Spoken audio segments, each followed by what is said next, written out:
The New York Islanders win streak is over, but the highlight of the shootout loss, the NHL debut of a Long Island native who shined, we'll have that, plus something this team needs to do ASAP, coming up next on today's Locked On Islanders podcast.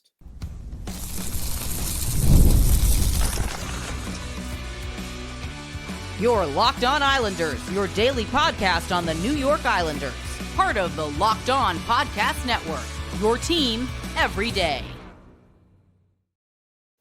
Welcome, everybody, to the Monday edition of the Locked On Islanders podcast, part of the Locked On Podcast Network, your team every day. I want to thank everyone who makes Locked On Islanders your first listen every day. Don't forget to subscribe on YouTube or wherever you listen to podcasts so you never miss an episode. Today's episode is brought to you by FanDuel. Download the FanDuel app now by visiting FanDuel.com and win $300 in bonus bets if your first $5 bet wins. I'm Gil Martin. I've been covering the New York Islanders for almost 2 decades, and I wrote the book Ice Wars on the history of the Islanders' rivalry with the Rangers from 1972 till the modern era.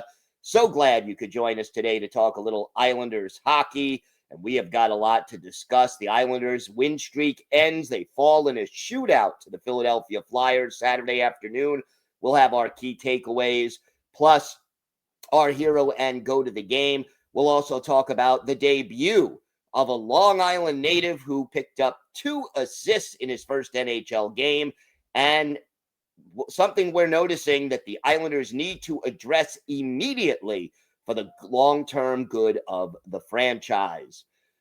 Let's start with the shootout loss to the Philadelphia Flyers. And like any game in which you get a point, but we're hoping for 2, this one was a little frustrating. There were some good points and some bad takeaways as well. But ultimately, the Islanders now have at least a point in 5 straight games. And let's start with the good, because there was plenty of that.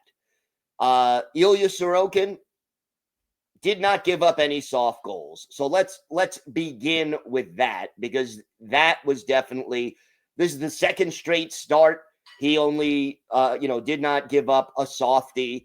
He only made 23 saves, the save percentage .885. But again, facing too many, he was facing more high danger chances in the third period. And the Islanders really defensively, especially in the last half of the game, did not have an answer for Trevor Zegras. But at least Sorokin was solid. I won't say he was great, but he was solid in this game. And none of the goals, in my mind, were softies. Now, in shootouts, Sorokin does need to be a little better, a little more consistent. But overall, a solid performance. And then the goal scorers, I mean, Simon Holmstrom, shorthanded, that is great to see. He has played with more confidence over the last 2 games than he did in the first. I think Holmstrom was pretty close to being benched at one point. Not necessarily that Wah was this close to doing it, but that his poor play meant he was one of several candidates over the first 3 games especially that deserved possibly to be benched to send a message. But Holmstrom and Pajot, shorthanded, have great chemistry, and that shorthanded goal was really great to see. Holmstrom no longer playing on the 4th line, playing more minutes in part because Max Shabanov is still out of the lineup. But boy, he's not a good fit on the 4th line, and he did so much better moving up one. 4th line, still struggling. Although Maxim Siplikov did score a goal, that's another positive. Sippy needed, only played 8.5 minutes, a few seconds less than 8.5 minutes. But to see him get a goal was encouraging. But this 4th line, which was Cizikas, Siplikov, and McLean, again, not liking what I'm seeing from those two guys. So, those were some of the positives, and I think the Islanders did a good job of dictating the tempo for the first half, let's say, of this game. They took the 2-0 lead, which was great to see, and then all of a sudden that starts to fade. And, that is where your 2-0 lead at the halfway mark of the game, 30 seconds later, it's 2-1. Early in the third period, it's tied. You take another lead, and then you take the dumb penalty, give up the power play goal to Zegras, and you end up going to the shootout. Now, a lot of people not happy with the choices made by the Islanders in the shootout, in particular, having Anthony Duclair be the third shooter in this shootout, and he did not succeed. But again, overall, I think that's more of a minor complaint than a major complaint. Only because it's not like the Islanders have 5 or 6 different guys who excel in shootouts. They don't. And Duclair is decent in shootouts. He had a goal in this game. He's been playing a little better the last couple of games.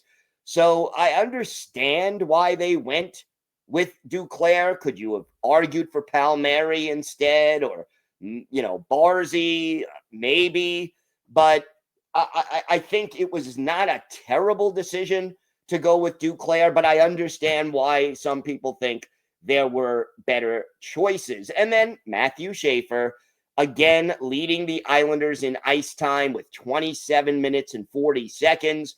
He's a +1. He gets into the penalty box for the first time. 3 shots on goal, 2 blocked shots. So gotta like those numbers. And again, the kid is playing pretty darn well overall. But again, you blow that 2-0 lead, a game against a division rival where you don't want to give up, the point. I'm glad the Islanders now have at least a point in 5 straight games. That is really encouraging. And yet again, when you're up 2-0 on the road in a matinee, and we know, everydayers know, the Islanders' poor performance history in matinees, the fact that they jumped off to that 2-0 lead, were ready to play from the drop of the puck, but then couldn't sustain it. Again, I think it puts us back to where this team ultimately is. This team is better than they were, I believe, a year ago, in part because they're healthier, in part because some of the new additions to the roster, your Emil Heinemans, your Jonathan Drouins, a healthy Matt Barzal, a healthy Anthony Duclair, and obviously Matthew Schaefer, makes this team better. They're faster, and I think maybe even this is something worth mentioning. This team is actually, for the first time in far too long, entertaining to watch. They may not be an elite team. They're, again, somewhere in the middle of the standings, but this team is now entertaining. And they're faster, and they're playing the game at a faster pace, which is what Patrick Waugh wanted them to do. And, that is encouraging, because while I don't always agree with what Patrick Waugh makes, when he makes decisions to pull the goalie, the way he shuffles the lines, there are some things about him that I question, and there are some things I think he does pretty well. But at least he has a roster now that can come closer to playing the style of hockey he wants to play.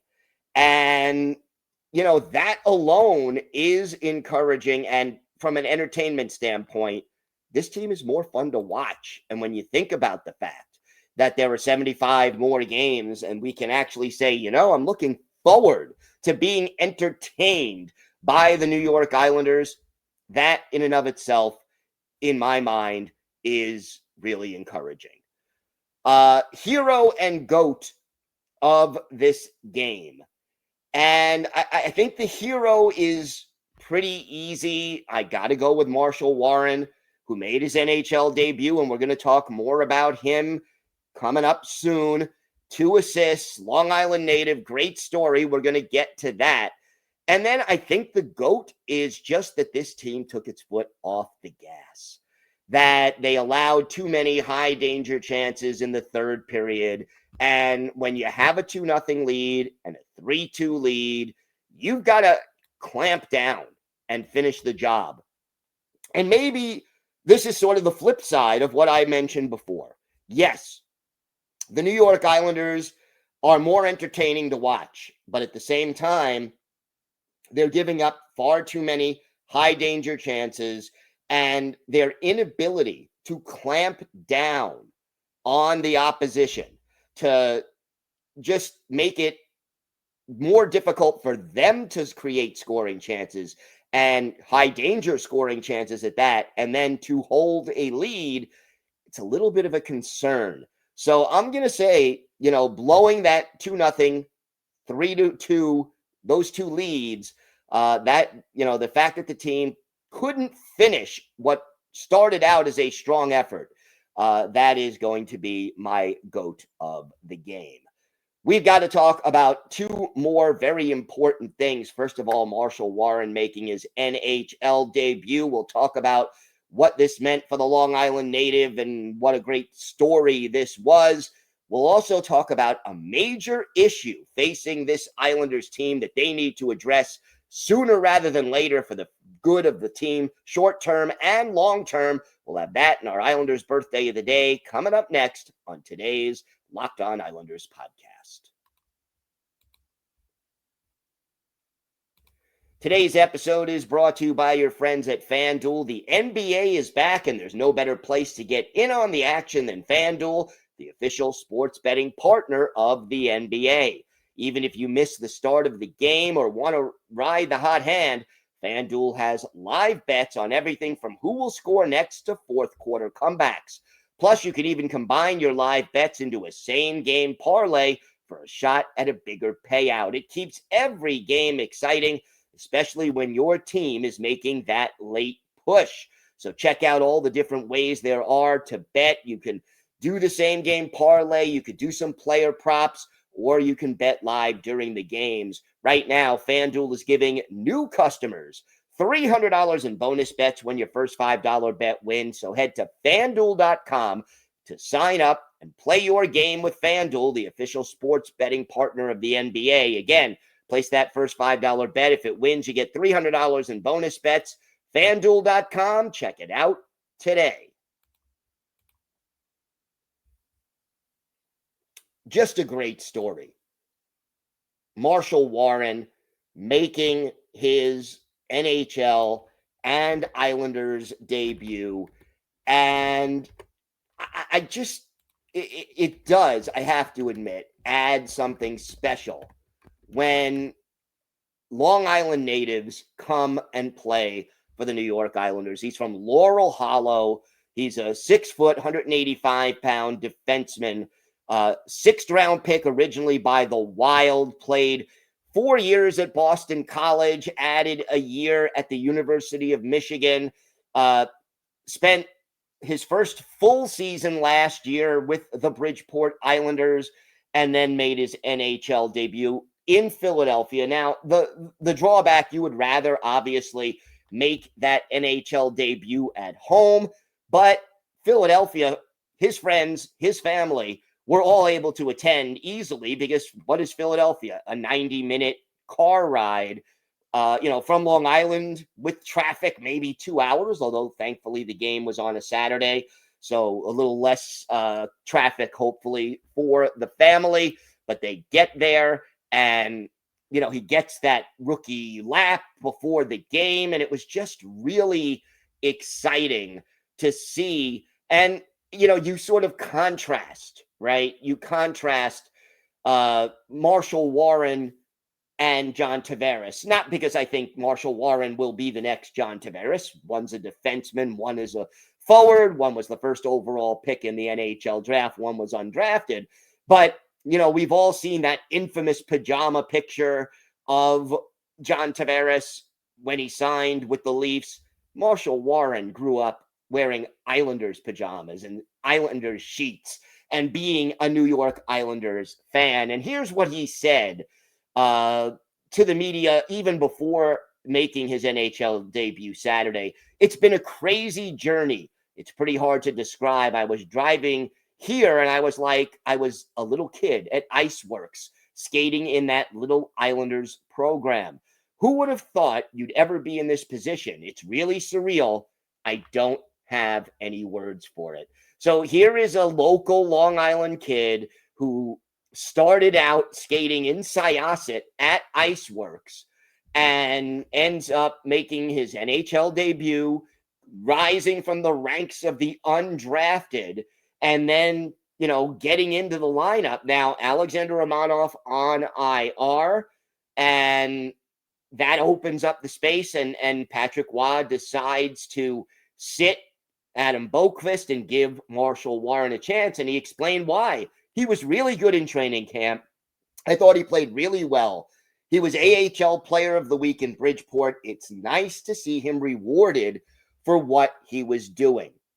And again, this is a difference that we're seeing this year under Matthew Darche, that there is more competition for roster spots, for spots in the lineup, and I think perhaps equally importantly is that you have a situation where guys are being rewarded for playing well and being benched or even demoted at times for not playing well.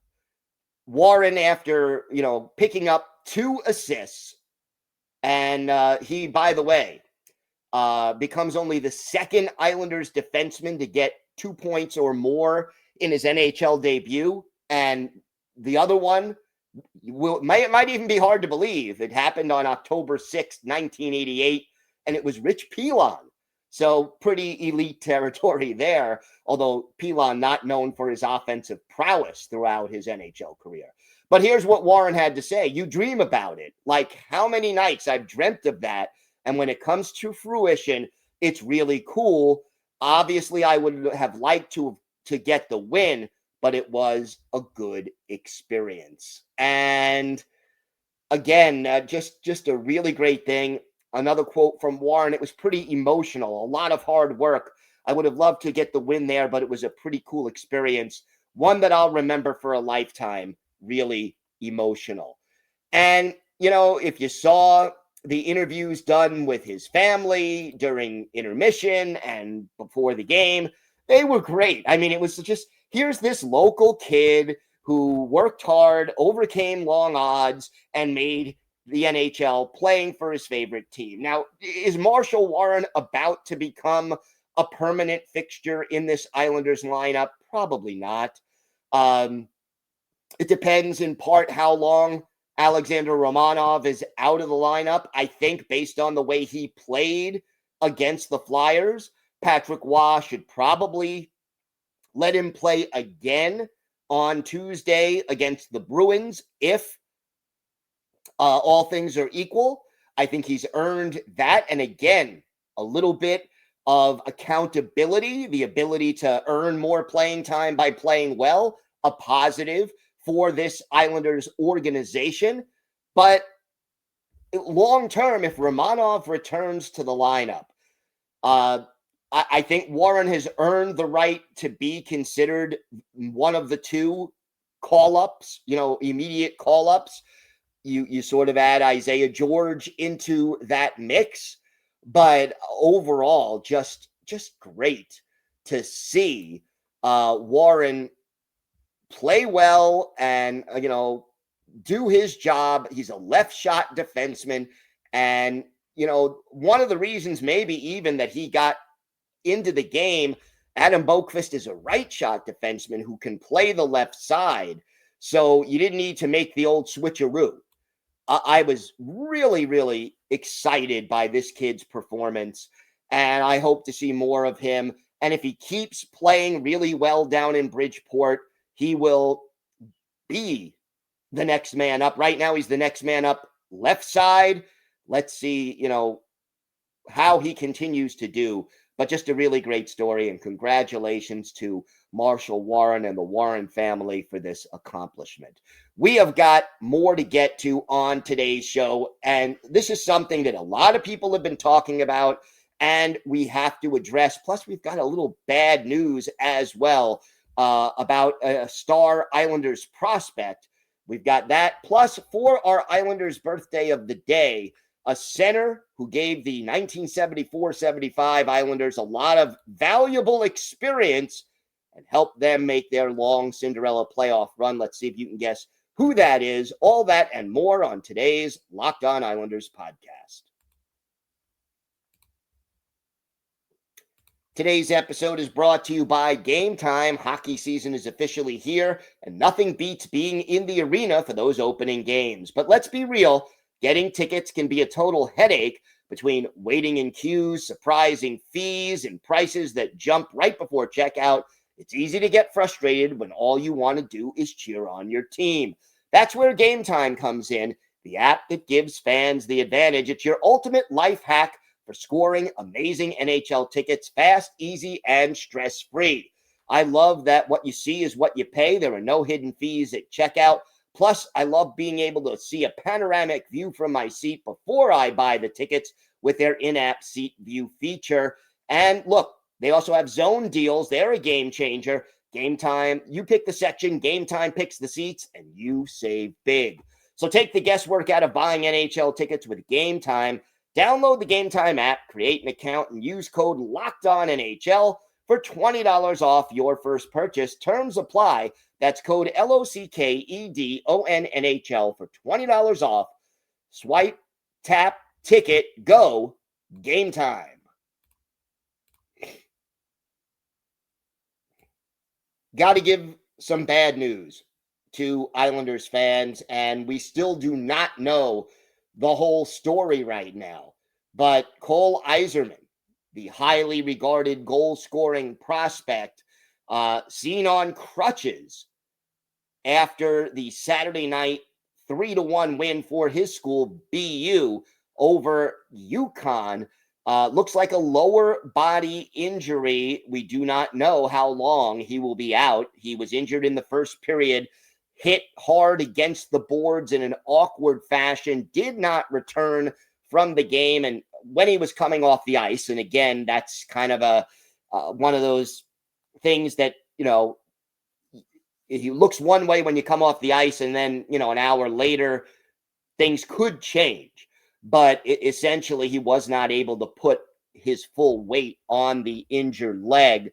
And basically, Jay Pandolfo, the coach over there, said, "We won't know much until Monday or Tuesday. No question it forced him to leave the game. So a little concerned. We'll see where it goes." And I did tweet out the play that caused the injury. So check that out on my Twitter account, Ice Wars NYR VSNYI. And hopefully we'll get an update shortly as to what's going on with Cole Eiserman. Hopefully it's nothing serious. Meanwhile, we got to address this, and it's something that I am hearing from a lot of Islander fans, but I think it's blatantly obvious, and it's vital for this team. Opposing teams are starting to take runs at Matthew Schaefer. They are hitting him early, often, sometimes late.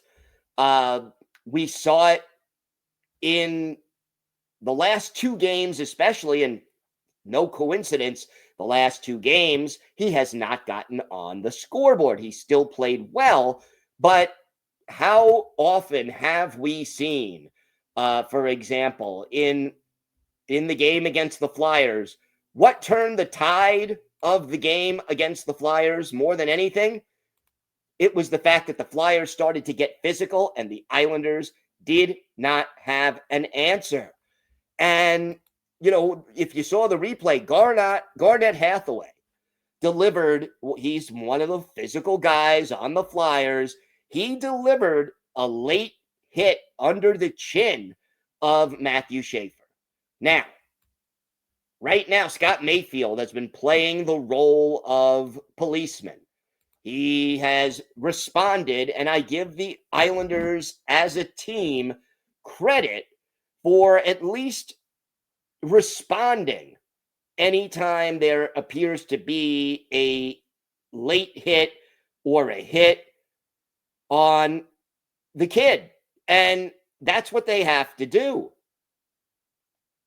But let's face it, it has to be better. It has to be better than what we've been seeing so far. The Islanders lack an enforcer.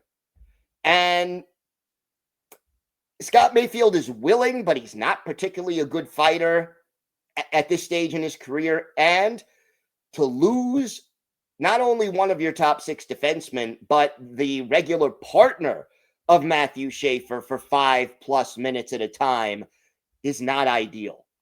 The Islanders, since Matt Martin has retired, Cal Clutterbuck, who was physical but not a fighter per se, but who, had the respect of opposing teams and could protect a player like Schaefer, they're both retired. And, since Ross Johnston, the Islanders have not had a legitimate enforcer. Right now, we're at the point where this team is willing to defend Matthew Schaefer, but there's nobody on the roster right now who strikes fear in opponents where they know you go after Schaefer, you've got to answer to fill in the blank, whichever the player is. And these guys, maybe their role, look, you're not going to have in 2025, 2026, a player who plays 5 minutes a game, and the only thing he does well is drop the gloves and fight. The goon era in the NHL is more or less over. If you can't make plays, if you can't skate well enough, if you can't move with the puck, if you can't shoot, you're not going to play in the NHL very much in this day and age. The age of the goon is more or less over. But the Islanders need to add a player who can play the game, but also play the role of, you mess with Matthew Schaefer, you answer to me. And it has to be someone who will strike fear. Look, Clark Gillies played that role for Mike Bossy back in the Dynasty era. And Clark Gillies didn't like to fight. He didn't fight often, but he was so big and so strong that opposing players knew they didn't want to mess with Jethro, okay?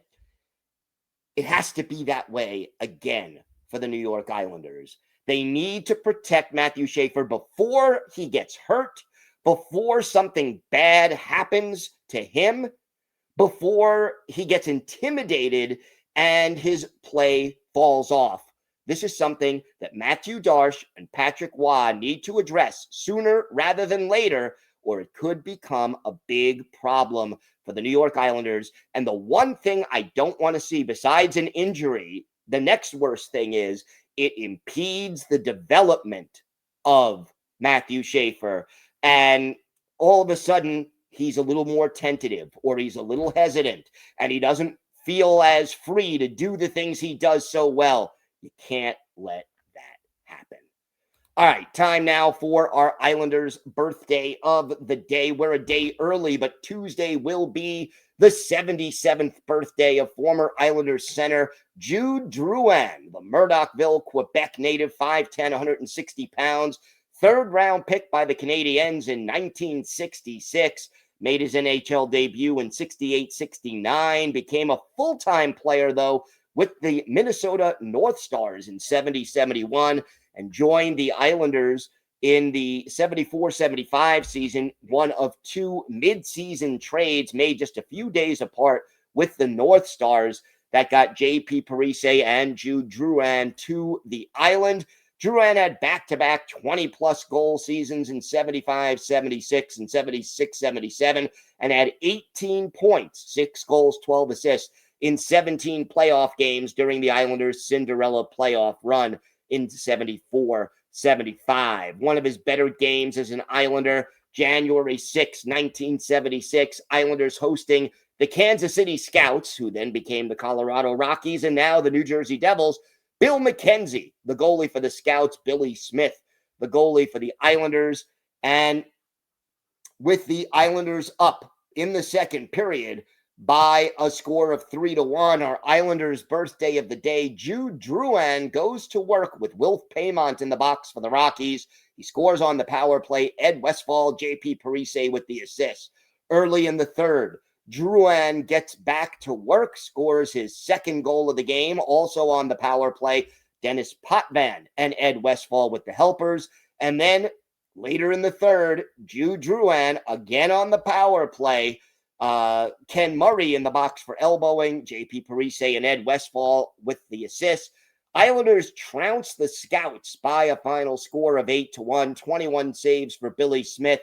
For JP Parise, for Jude Drouin, his only Islanders hat trick, 3 goals on 6 shots, which did lead the team in that category in this game. All 3 came on the power play. And Jude Drouin, a really big part of the Islanders' 74-75 Cinderella story. He is our Islanders' birthday of the day. Thank you for making Locked On Islanders your first listen today. For your second listen, check out the all-new Locked On NHL Game Night. Every game, every night, until a Stanley Cup champion is crowned. Get local analysis on a national scale. You could find NHL Game Night on Locked On NHL on YouTube or wherever you listen to podcasts. It's part of the Locked On Podcast Network, your team every day. If you have a question, comment, maybe a topic you'd like us to talk about in a future episode, email us at lockedonislanders@gmail.com. We will get to those tomorrow, by the way, so please send a few more in. Lockedonislanders@gmail.com. If you leave your first name and where you're from, we're happy to mention you on the show when we discuss whatever's on your mind. You can follow the show on X at Locked On Isles. You can follow me, Gil Martin, on X at Ice Wars. NYR vs NYI. We'll keep you up to date on all things Islanders all year long, and hopefully I am live tweeting during nearly every Islanders home and road game, so join me for a little instant insight and analysis.